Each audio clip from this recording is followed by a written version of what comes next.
Louisiana Beer Reviews looks at Founders Azacca India Pale Ale. This is 7% alcohol, 70 international bitterness units. Here we are at 6 p.m. on a Sunday evening, and with the last little glimmer of daylight, it is dusk, and the day has faded away. This beer was introduced in 2015, late 2015, for the January to March time period, actually.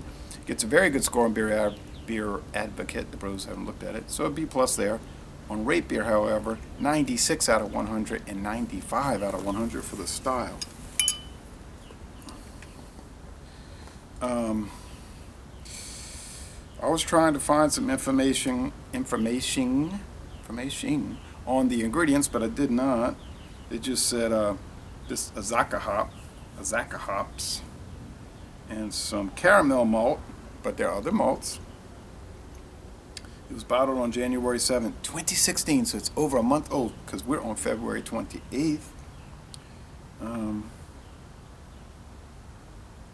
Now they're talking about the character of the beer. A sweet backbone. Okay, now the hops are citrus and mango. A sweet backbone to support the righteous fruit character of the beer. In orange color. Well, I had it already once. Okay, this is not the first time I've had it. I watched some video reviews and they were mostly positive to varying degrees. I was very pleased with it on the first go round, and I gotta tell you, you're gonna like it. It was $1.99 for a single at Mathern's, so it'll be about $7 or $8 a 4-pack, maybe even more in your area. It is orange, or as some people say around here, orange. It is orange. In this fading daylight. Pretty thin, off-white or bone-colored head. Oh yeah, it's kind of hazy. Don't see any. Okay, I see a few little tight, lingering, slowly ascending, not lingering, but slowly ascending bubble streams. They're kind of like wanting to hang around a little bit.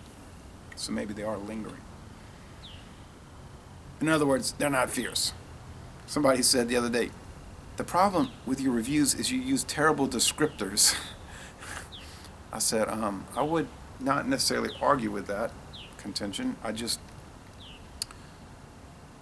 can't think of things beyond what I'm thinking of. You know what I mean? Like if I say it tastes like white bread and bread crust and all of these things, that's what it reminds me of.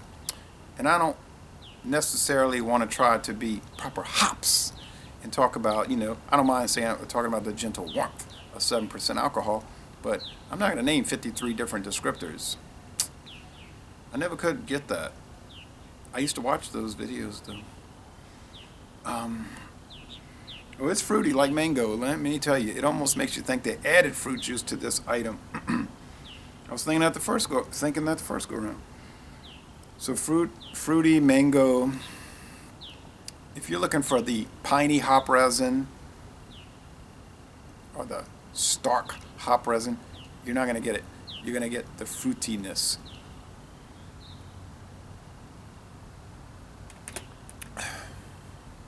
And it's right there in the flavor. And it is not the insipid canned pineapple presentation. It's the mango.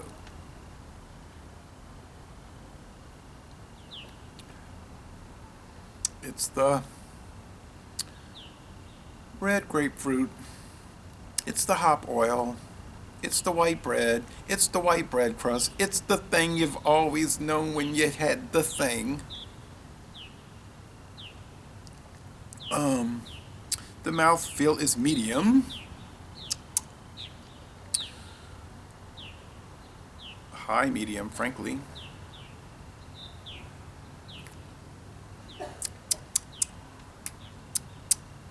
It is a pretty dry finish.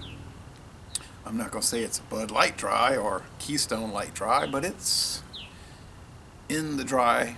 It's on the dry bus.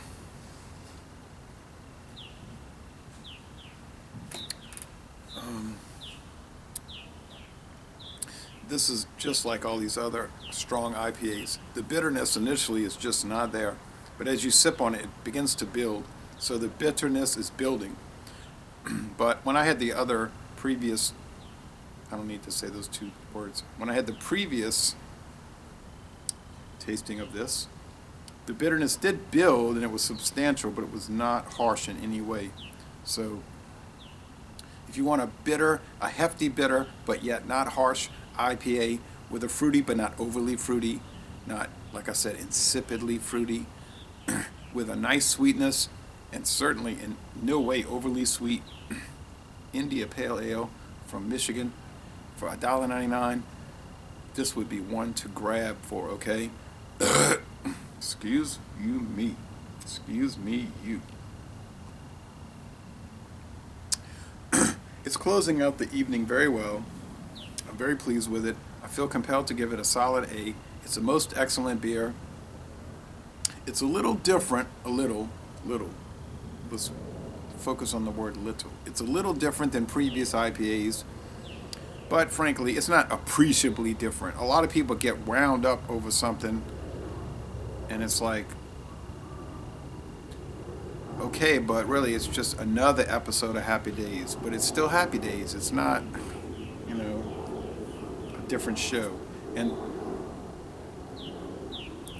it's easy, I guess, to get caught up in the hype of, I tried this, I tried that, I tried this, I tried that, and it was so, all these things, and then, but I'm drinking it, and I'm like, it's not all these things, it's just like all the other things when you did the thing, you know what I mean? So, I don't know, people say, why are you always giving everything an A?